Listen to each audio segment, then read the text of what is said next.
Today's video, I'm going to discuss with you or cover with you the top 6 most commonly made digital marketing mistakes I see my clients make at my advertising firm.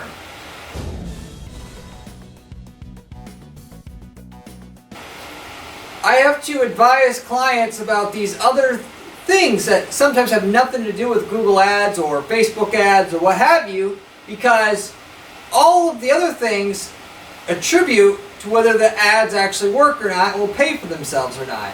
I see people making these stupid mistakes over and over and over again.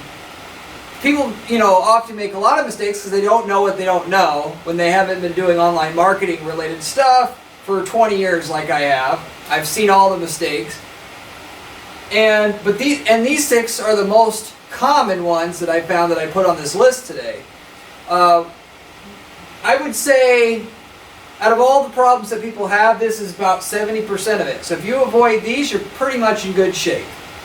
And if you want to run ads successfully and figure out and are saying to yourself, why is it I can't get Google ads to work? Why can't I get Facebook ads to work? It's probably because you don't have this other stuff that it actually takes for your ads to actually have a chance to work. You can't just run an ad, have everything else unoptimized or totally clueless about all these other things and expect it to, basically work. So I'm going to go through what each one of these things are, how to avoid it, and then I'm going to give you some basic information to get advertising to work for your brand, even if you're starting with just a tiny bit of money.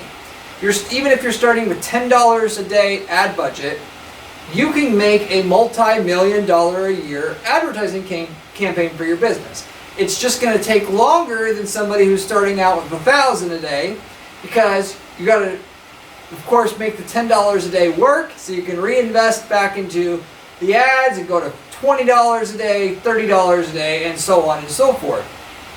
But that's how everybody who makes millions of dollars running online ads for their business does it. You just don't see that. Just like other successful people in the real world, you don't see the struggle that they went through. You only see the end product. Everybody usually, unless they're starting with a pile of investor funds, starts out at the bottom. They understand key fundamentals about what makes ads work, like I'm sharing with you here today, or they have a good enough product or service that will defy bad everything else, which that's more common than you think. And they built it up step by step by step by step. Of which, yes, it's a lot of work, but it's worth it because, who doesn't want to be a millionaire? So, anyway, with all that said, I'll cover all that and more on today's video. But getting into the specific 6 things that I see our clients at our advertising firm make all the time and that I have to help clients understand so that the ads don't fall into a pile are as follows. Respectively, I see people making the mistake because I can't ultimately see people making these mistakes until the damage is already done, and I'm trying to figure out why the ad performance is down, and then, I see why you did X, Y, and Z. Given we're not an all do-it-yourself, do-everything agency that manages everything of everything on your digital marketing, which, by the way, you don't normally want, because, yes, they manage everything, they can see full picture and everything, but then each thing, particularly the ads, they do it really half-assed. And to win at ads in your market, and it being a competitive market, you got to be able to do better than not just most, but almost all of the people in your space. Run your ads better than them. That's what it takes nowadays. And you got to have the rest of this stuff, in place, that you don't make these major screw-ups as well. So anyway, going into the list here, number 1 on the list that I have here that I see all the time, if you're generating leads or you're selling products, like you have an e-commerce site but you sell something over $100, because that means, by the way, that you've got people that need to contact you usually before they're willing to buy from you on your website. And that is, your sales process sucks. Whatever, your phone skills, your emailing skills, if they fill out the contact form on your site, they suck. And when I say suck, they're random. Random sales process does not equal profitable results from ads. You got to have a repeatable system if you expect to make those leads close at a high enough rate to make your ads work. I don't care if your competition doesn't do a very good job if you call them up. You're not going to be them anyway. Because you know what? As a side, most of the people you see running ads in your space, let's say there's 4 ads at the top of Google. There's probably 10 people cycling in and out of those top 4 spots. 60-70% of those people aren't even making a profit. They just don't know it because they don't have their tracking set up, which more than half of the people you see on the top of Google don't even have tracking set up on their account. And they're financing the ads with like repeat business they have coming in from some other place. And so you can't just copy what anybody else is doing.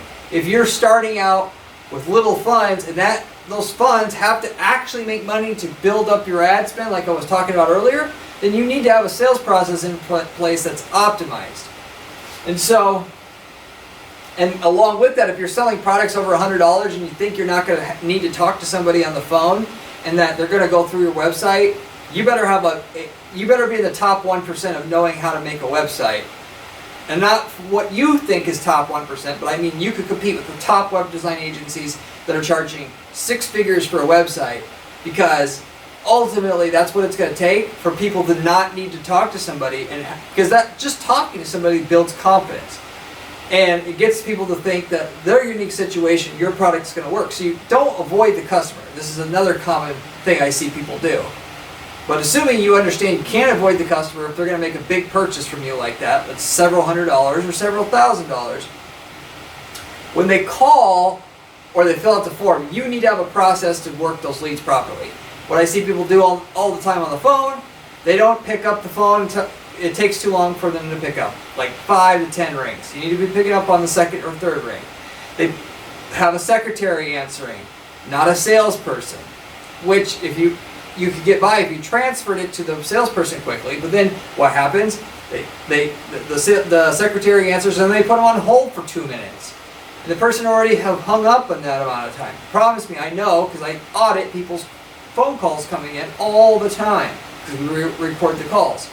Or they won't even pick up the phone at all, and they'll wonder, they'll say, why aren't I getting any sales, Corey? And I'll say, well, you're getting plenty of leads. You should be getting sales, but my sales aren't there. And then they just try to come back at me because they ultimately want to answer for their no sales. They don't want to answer to me about why isn't your sales process optimized. So you got to have standards for this stuff. You got to be able to answer the phone all the time. If you're talking about something where you have something that's, interchangeable with 10 other people's thing, if they call and they can't get a hold of somebody, why would they not just put yourself in their shoes? Why would you not just hang up and then call the next person in line? And then you've lost them. You pissed your money away. You got to be able to answer the phone. You got to have a salesperson answer. The salesperson has to be a real salesperson, not a secretary who doesn't know how to do sales. That salesperson needs a repeatable process in terms of a script to follow. That the proposal needs to be a good proposal, not a copy-paste proposal that they're going to wipe their ass with, because they don't care. It provides no unique information catered to them. And I could go into some other details, but those are some basic key things you need to have.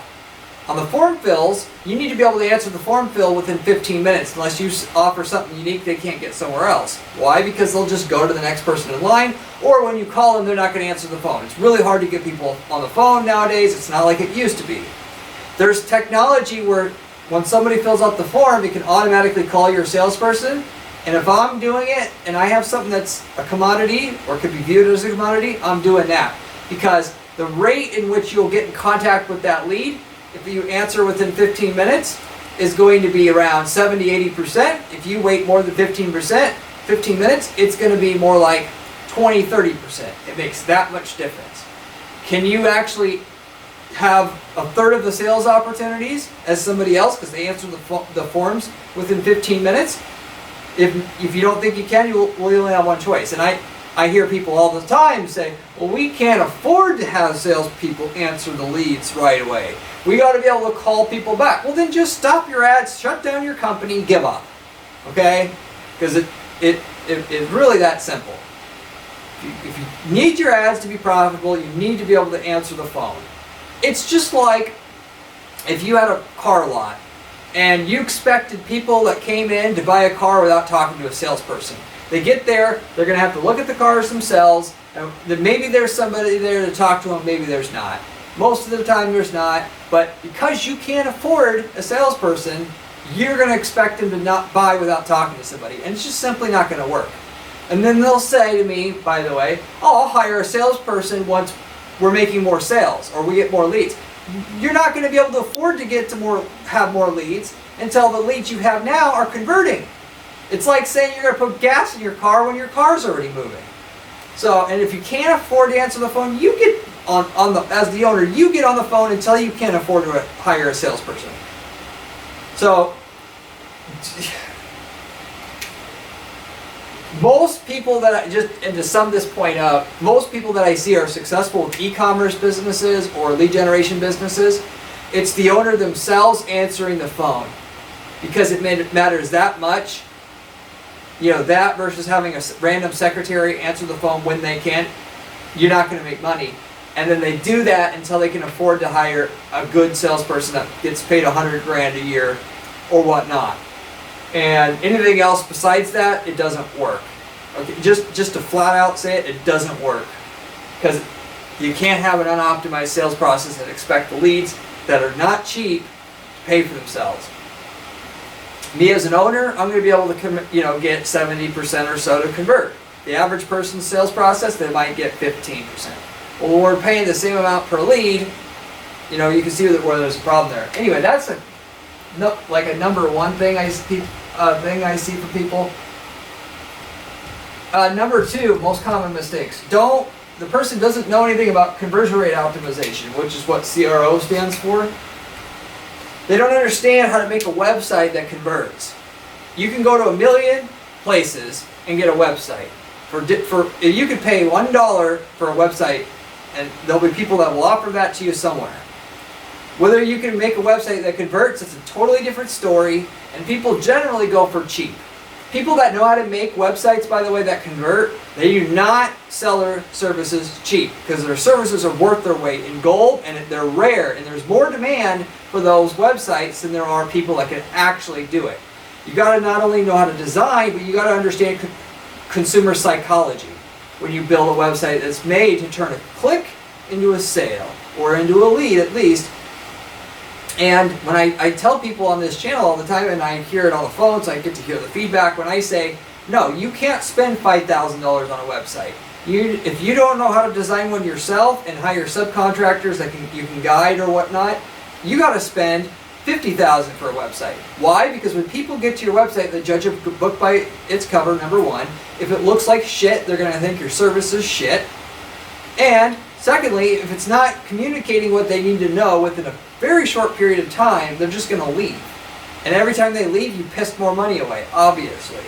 So if you don't know how to make a website, your only choice is to go to an expensive enough web design firm that they can afford to hire the people who really know what they're doing. Not just know how to design pretty stuff, because that doesn't convert, that doesn't make money. For an e-commerce, and it really just depends on the level of competition in your niche. If you're in a super competitive niche, you might have to spend $500,000. If you're in a very, very small niche with very little competition, $20,000 might be good. But that money is worth it, because that good site that's $20,000 versus the $2,000 website is going to convert at 3 times the rate as the shitty $2,000 website is. And when you're going to be spending lots of ad spend over time, why would you settle for the $2,000 website? That $18,000 difference, you're going to be spending that 50 times over the next few years. Why found your business like that? It's like saying that you're going to get into the grocery business and you're going to know nothing, and you're going to compete against the grocery stores that know all the psychological hacks of how to get the average cart size much, much higher, showing them the fruit first, and then they can't. This is all done through millions and millions of dollars of consumer research in order to get every dollar of value from every visitor they get. You're going to have a website and just say, I don't know anything about any of this. I'm just going to make a website, and because it's there, people will buy. You're competing against people who have hired people who do know what they're doing. you're going to get smoked. So you can either start reading this stuff and figure out how to do it, or you have to hire the right person. Somebody who knows what they're doing, because somebody who knows how to make a website that converts, they can start a business on their own if they want. And if they are going to work for a firm, they're going to be wanting 6 figures a year in salary. That's the reality. I know it because I'm in the industry already. So, and then because people don't understand how to make a website that converts, what they do is they make random changes on their site to try to make things better. And a lot of times it just keeps making things worse. And then because they don't know how to make their site convert well, then they hire people that are similarly as clueless, because they don't think that somebody should be able to be paid $200,000 a year to design a simple little website. Well, I'm sorry. So again, they can start an e-commerce site and make money if they know how to do that kind of thing. So you're not going to be able to rent them for cheap. Another thing people do is they don't think landing pages are important. I've had tons of discussions with people that say, well, can't you just send people to the homepage? Admittedly, these are mainly older people that do this nowadays, but I just don't understand how that you think that sending them to your homepage in 2024 and beyond, how that's going to work. That stopped working 10 years ago.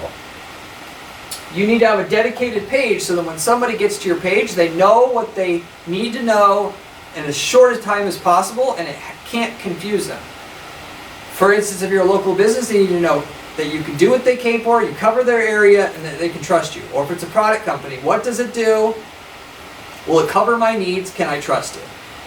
And the quicker you get it communicated, those key main things that they need to have from that Google ad that they came from, or from that Facebook ad that they came from, the more likely they are to convert. If you really want to learn this, and if you hire somebody, you got to know enough to be able to not get ripped off. Find the book, Don't Make Me Think. It explains how websites that convert, if they're going to convert well, make people not have to think. To get the key information that they want, everything on that website, without thinking, they should just be able to go through that entire website, not wondering, where do I click here, what should I do? It's just, you get lost in it, basically. It's a little hard to explain, but if you read that book, you'll understand exactly what I'm talking about, and that'll give you the foundation of understanding what it really takes to make a website convert.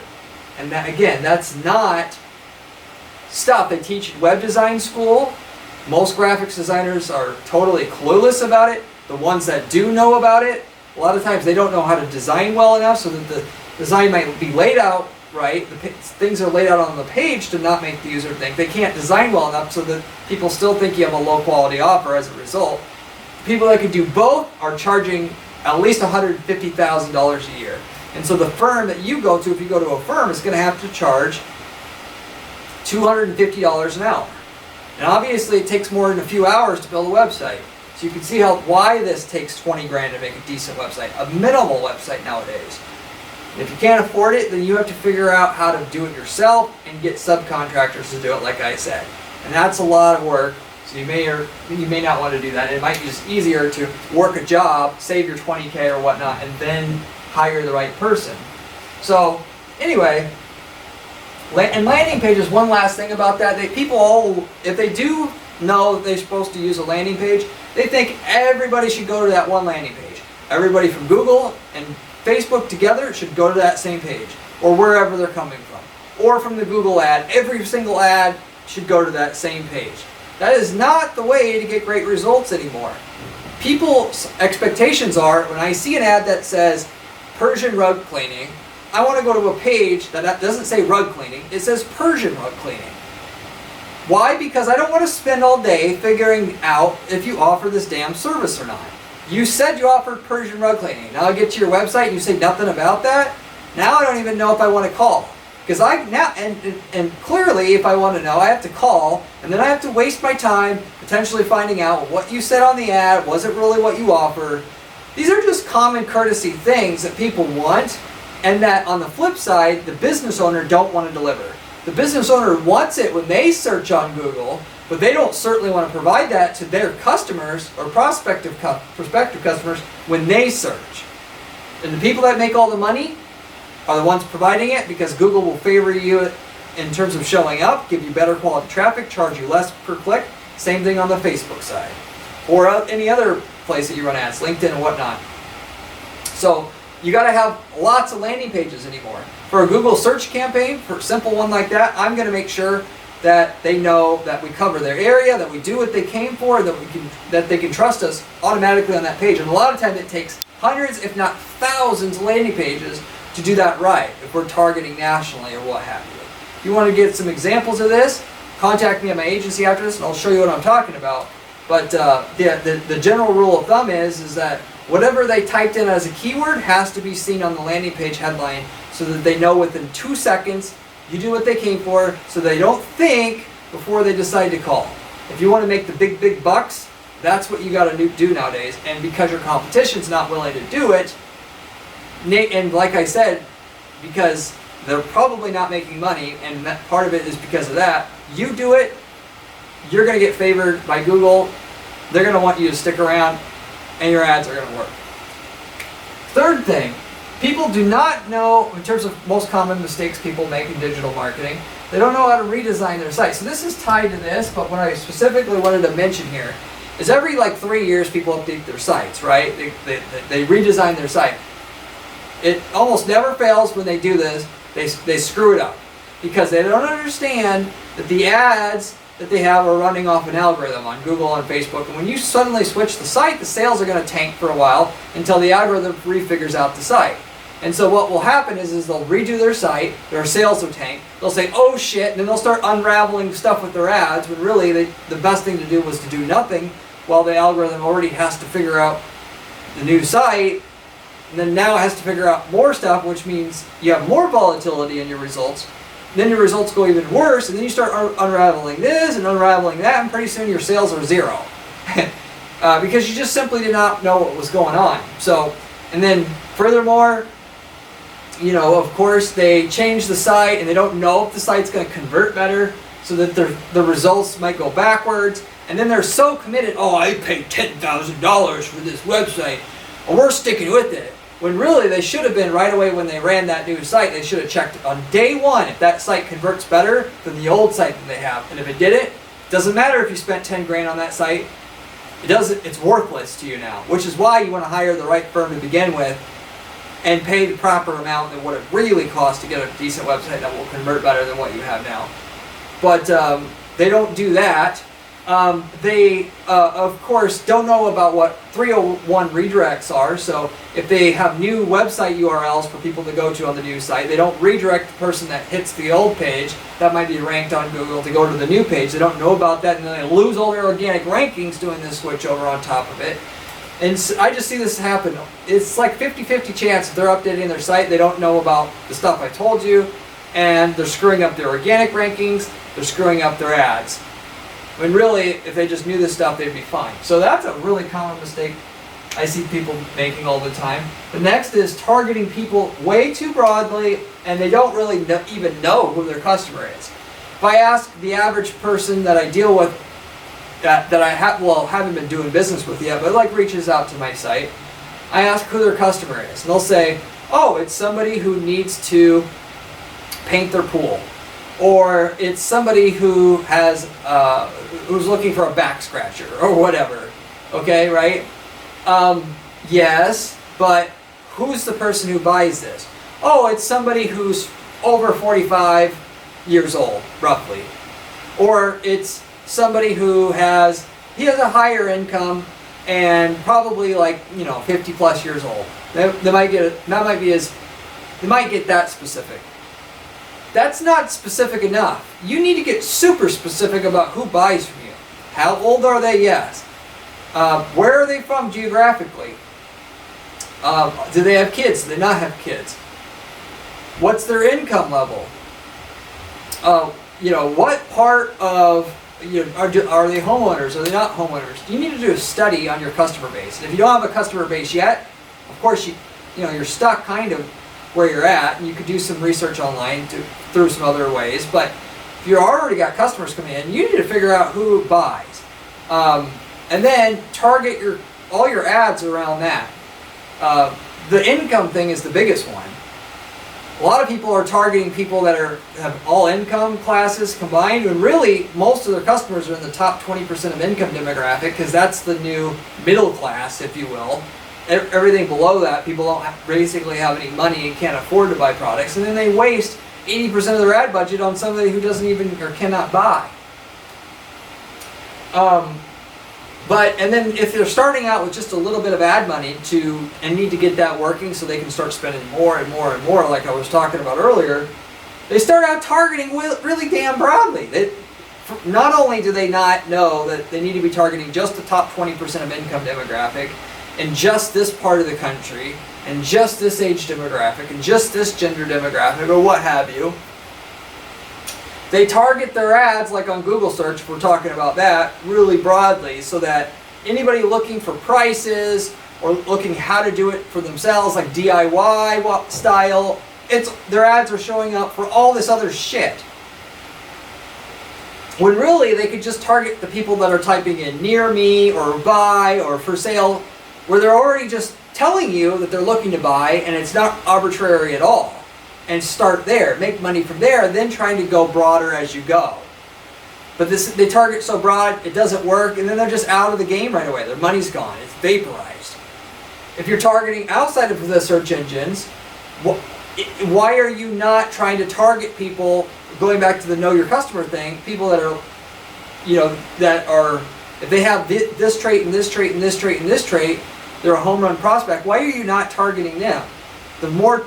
There's a key thing that I always say. There's a point in which you narrow your targeting enough on your ads that it will just work, because the money you spend to get those ads out there will be able to produce a return in that.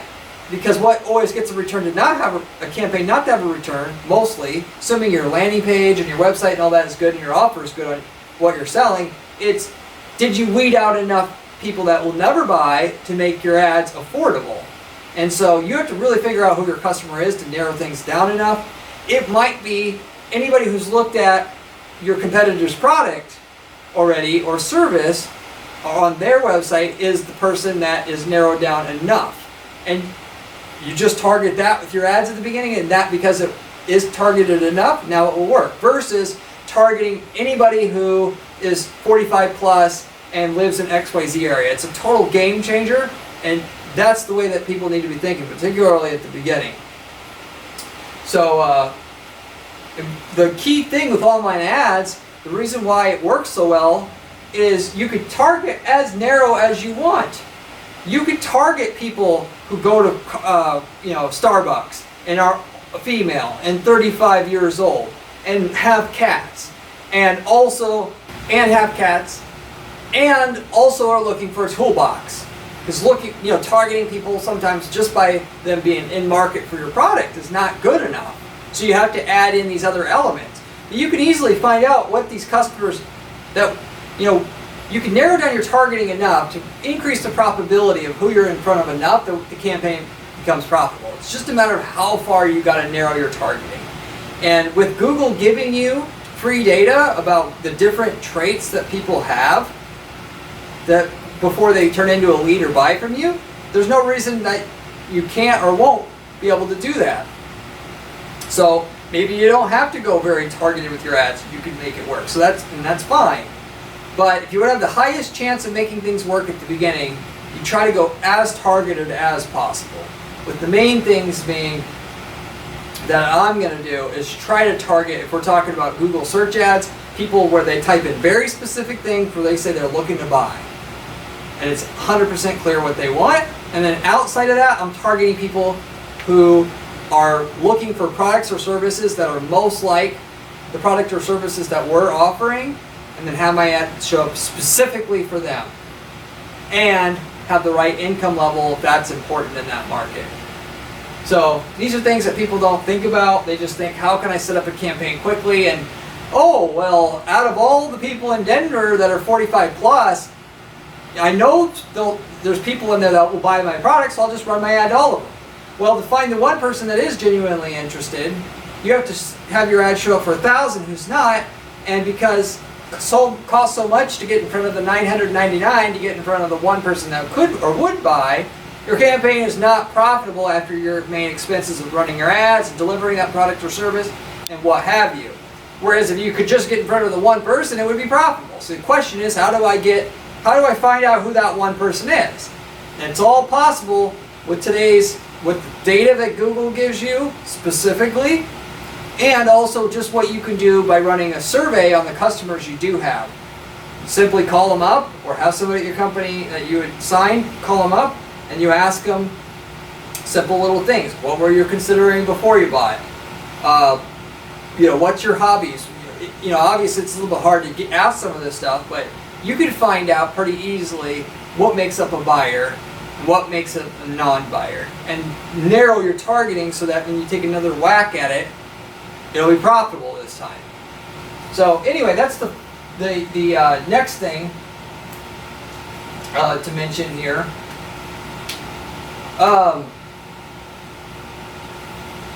I have the fifth thing here mentioned, which is people don't know how to understand how marketing attribution works. So what I'm talking about here is people want to and expect, if they do set up conversion tracking on their ads, they want to see somebody see the ad, click through, and buy. And that's nice. We could see some of that, but the conversion tracking is always going to undercount the amount of people that buy from after clicking on that ad for a number of different reasons I'm not going to necessarily have time to go through on today's video. But you should understand that between 1/3 and 2/3 of all the conversions you're going to get from an ad, a search ad by itself, is not going to be showing in your conversion tracking.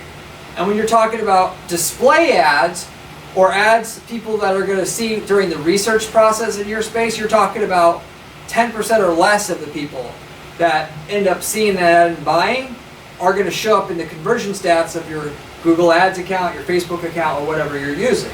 Why is that? Because a lot of people see the ad, they might even click through and then think it's cool, but they don't buy right away because they weren't motivated to buy right then and there. A lot of people see the ad and think it's interesting and then later on buy, but they never even had to click through the ad.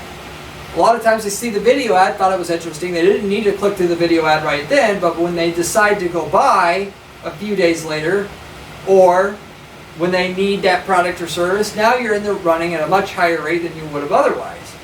So what you want to do, what the pros are doing today, in today's environment, to know if their ads are working, to justify the cost of the ads, what you want to do so that you keep spending more and more on ads because you can't scale otherwise, is you do something called MER analysis or MER analysis. So instead of saying, I need to see in my Google Ads account saying I got an 8-to-1 return, which you can't because of the inherent flaws in the tracking and because an 8-to-1 is really a 16-to-1 and you ain't going to get no 16-to-1 return on Google Ads nowadays unless you're in a special situation. You want to take and figure out a ratio of sales revenue at your company overall to ad spend at your company overall that you're going to spend online that you're comfortable with spending. And what you're going to try to do once you've established that is see if you're there. If you're not there, you're going to optimize the ad spend you have until you are there. And then you're going to try to raise your ad spend while maintaining that ratio. And then once your sales have went up a proportional amount, you're going to raise your ad budget online again, and then shoot for a higher sales target, and so on and so forth, so on and so forth. That's how you actually scale an ad campaign online nowadays, more so than expecting the tracking inside your ad account to tell you if the ads are working. Now that tracking can tell you one ad is working over another ad, or one location is working over another location, because it undercounts similarly across the board. It's just not great at telling you what your true ROI is. So if you're expecting your ad account to tell you you got an ROI, you're simply probably never just going to get that. Whereas if because the reason why people balk at this, when I tell them this sometimes at our agency, they'll say, well, I don't know, your Google Ads has affected our revenue. True. But the other way, you're not going to be able to scale. And if you can't scale, instead of being a small $300,000 a year company, you could get to $3 million, but because you were unable to follow what I'm telling you here, you're never going to get to $3 million, so you're just you're kicking your own ass either way.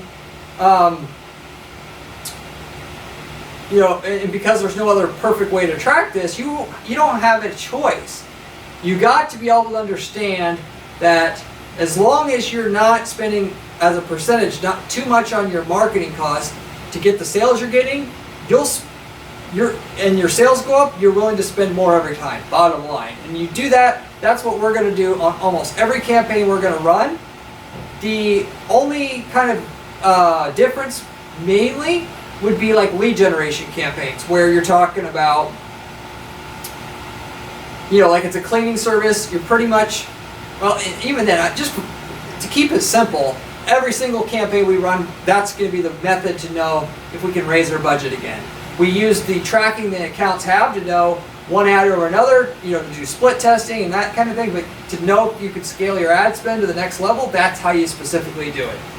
So because they don't therefore the biggest mistake here being people don't understand that the tracking's flawed. You can't rely on it to see what your true ROI is, especially if you're going to market to people during the research phases, because what I like to do in a market is I'll get all the people who are ready to buy now. They're typing in things like buy bowling balls or bowling balls for sale, and then we'll target people, you know, searching for bowling balls by itself, where they're probably looking to buy, but you know, it's arbitrary. Maybe they are, maybe they aren't.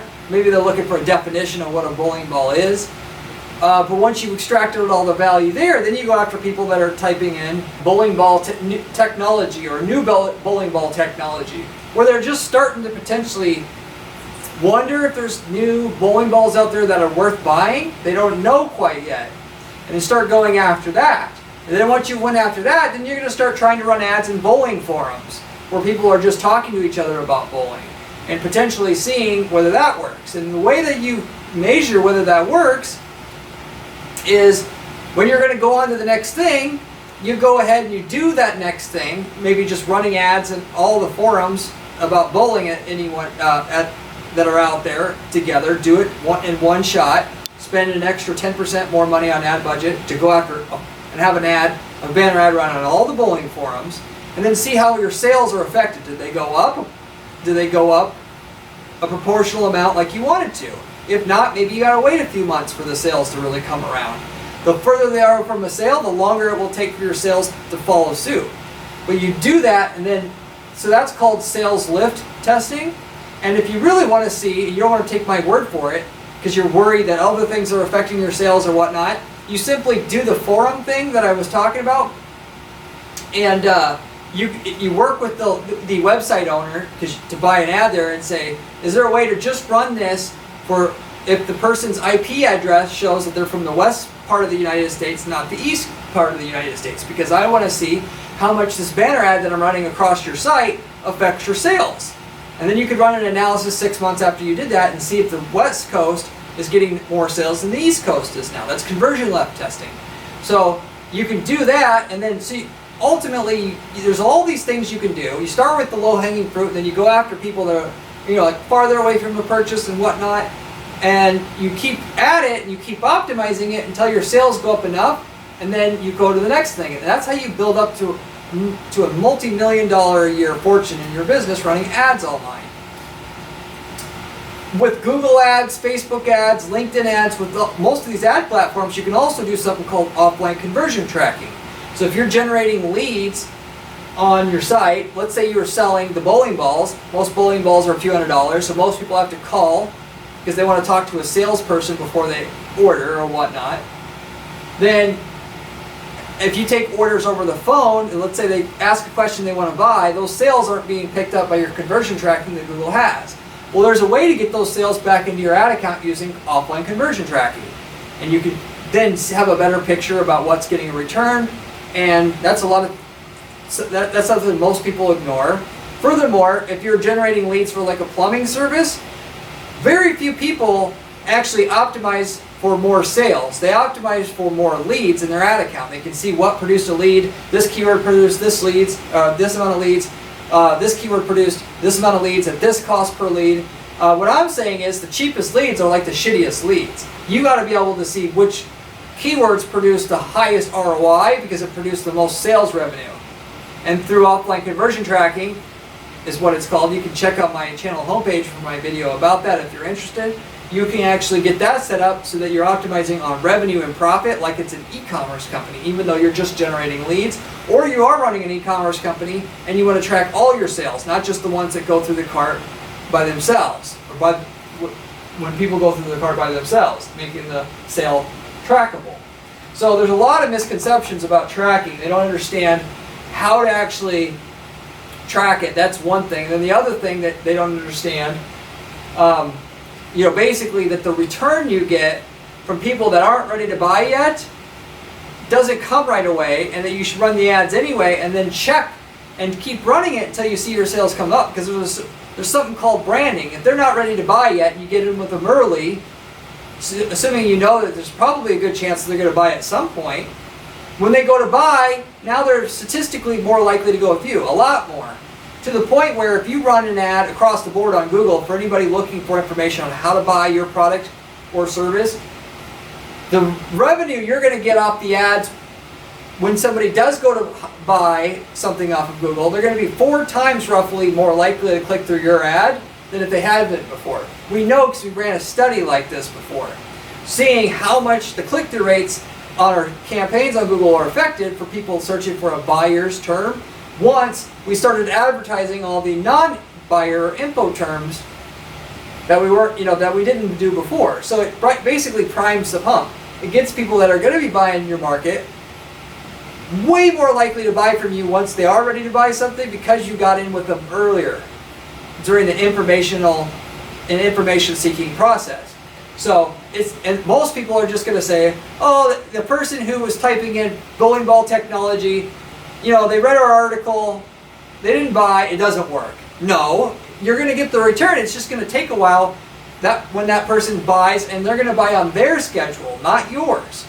So, yeah, certainly target all the low-hanging fruit in your market where people are typing in stuff like buy bowling balls, yes, but you can only go so far with that. Then you have to get into some other stuff, and you just got to know the return's not going to come as quick, but it's there. And even if the ads doesn't say you're getting any return, doesn't mean you're not getting a return. You just have to measure it differently, which is this conversion lift testing methodology where you can do half the country and half not, or just ultimately seeing if your sales revenue goes up a proportional amount to what you are now spending in addition to what you were spending before.